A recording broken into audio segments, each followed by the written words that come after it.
Eder, Mech, Pallister. Quando si fanno i coltelli, specialmente un martedì come quello lì, in cui c'è una massa enorme di coltelli, c'è la filatura e quello ha un consumo di corrente.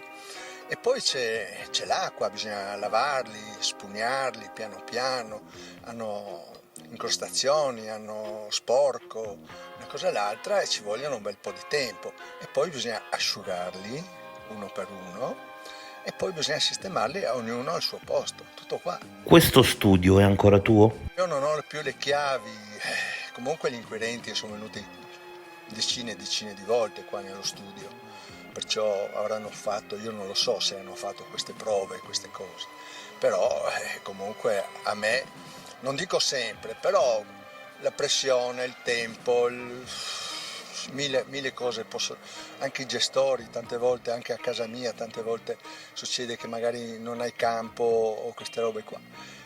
Tante volte direi di no, perché molte cose accadono solo quel 14 dicembre. Piccolino, saranno, non so,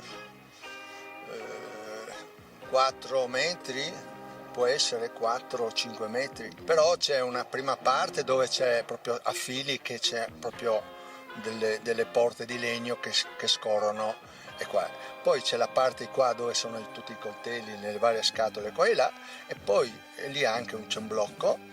E poi c'è la parte esterna, perciò non sempre dipende. Poi io il telefono lo tenevo lì tante volte appoggiato da qualche parte, e poi vedevo, perché la chiamata non la potevo sentire perché ho le cuffie, il rumore è molto forte, e di conseguenza richiamavo se c'era qualcuno che... E guarda caso quella mattina non ti telefonò nessuno. Assolutamente, non credo.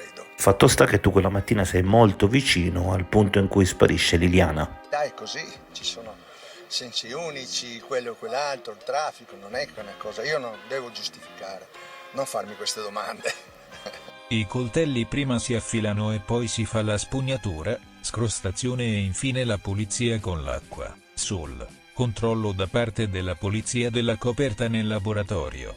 Dubito. Inoltre i consumi elettrici dimostrano che non ha usato mezzi ad alto consumo, quindi nessun mezzo assordante poteva essere in uso la mattina del 14. Ehi, non dimenticare di iscriverti a questo canale.